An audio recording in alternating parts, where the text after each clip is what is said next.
Hi everyone, it's DesTROYer here with a review of SimCity BuildIt. I've been playing this game for quite some time now, so I'm already level 24. I decided to wait until I had almost everything enabled before showing you what this game has to offer. If you ever played SimCity before, you can pretty much forget everything you know, since BuildIt is entirely different. This game is mostly about producing products to upgrade residential buildings, managing your production, and also efficiently planning your city layout. When you first start playing the game, you have a very limited number of items to produce and buildings to construct. Each time you level up, you'll unlock more items or buildings, so the game becomes progressively harder. First, let me run you through the interface. In the top left-hand corner, we have the city level. If you tap on the level number, it will show you what the next level will unlock. The people icon is your city's population. Higher populations enable better buildings. The garage icon is your city's storage. You'll need to increase this as you go, since you'll be unlocking a lot of new items. The smiley face is your Sim's happiness. The happier your Sims, the more tax you can collect from them, so pay attention to their wants and needs. In the settings menu, you can enable and disable the sounds and music. Down the bottom, you can connect to both Game Center and Facebook, which will allow you to visit any of your friends' cities. This group icon will show your friends' cities. You can visit them to buy items that they've placed on sale. In the top right hand corner, we have our main currency, which is simoleons. These are required to build most buildings and to buy items from the trade center. Next, we have Sim Cash, which is the premium currency.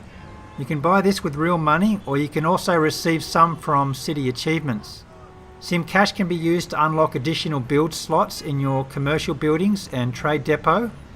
There's also a few exclusive buildings which can only be purchased with Sim Cash.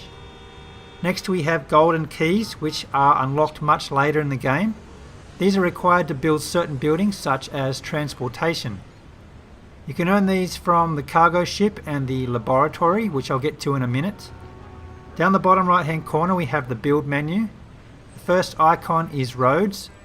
Do note that you cannot place any building unless it's connected to a road, so this will be the first thing you'll create. Building a 2-lane road is free. However, when your residential population increases in that area, you'll need to upgrade the road to a 4-lane and 6-lane road to handle the increase in traffic. Failing to do so will make your Sims unhappy, which will decrease your population and also reduce the taxes you can collect. Upgrading the roads do cost simoleons, however you can bulldoze them for a refund. The next icon is residential buildings. These are free to build, however they require materials to upgrade them to increase the population. The next icon is commercial buildings. You unlock more of these at higher levels. Your residential upgrades may require some products from these commercial buildings, however you can always request new parts if you haven't built them yet. Next is the industrial buildings. These all produce the same raw materials, however the higher level buildings have a smaller dirty radius and larger production capacity.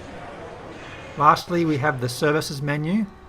At the beginning you only need to worry about power and water, but you'll need to worry about the others once they unlock at higher levels. You can place these services anywhere in your city that is connected to a road. The service will automatically route to the residential buildings. The main thing to worry about is the dirty radius, so keep them away from your residential zones. You can move these buildings at any time, so don't worry too much about where you initially place them. Here I'm holding my finger down on a basic water tower, which will go into edit mode, and I'm just going to move it over here, and as you can see, it automatically routes. Later on you'll unlock other services such as fire, police and health. You'll definitely have to plan these 3 well, since they greatly affect your residential population. You'll need to ensure that your entire residential population is covered by these services, otherwise Sim's happiness will drop and your population will shrink. Now it's time to check out the city features. Our city has limited land, but you can expand your land once you obtain the required parts. Every now and then your Sims will give feedback. You can read their feedback by tapping on these blue icons above the building. If you're lucky, you might be given a new part which could be for land expansion, city storage expansion, or for the laboratory experiments. Be quick to tap on these blue icons because they don't stick around for long.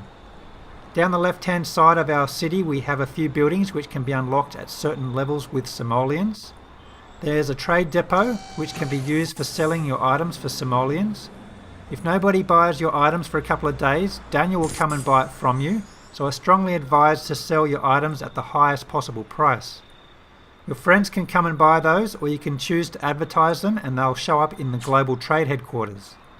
The Global Trade Headquarters is a great place to hunt for missing items or to hunt for bargains. When you tap on one of those items, the seller's trade depot will load and you may have the chance to purchase something if you're fast enough. Some of these items, like land expansion parts, will often be sold within a few seconds, so you'll have to be very fast with those. I also highly recommend that you sell those at the highest price because they're highly sought after. There's a laboratory which is used to create disasters in your city. Residential buildings will get destroyed and you're required to collect parts to rebuild them. I'll go ahead and do that now, which will cause my residential buildings to be hit by a meteor shower. The number of buildings that get affected varies. So in this case, 4 of my residential buildings were destroyed. Now I must repair those buildings by dragging the parts across. So the rewards vary. In this case I get 2 gold key rewards and 3 from this one. So I must complete all of those 4 repairs before I'm able to do another disaster. Lastly, we have the cargo ship. If you can provide the required materials to complete the shipment, you'll receive a golden key as a reward.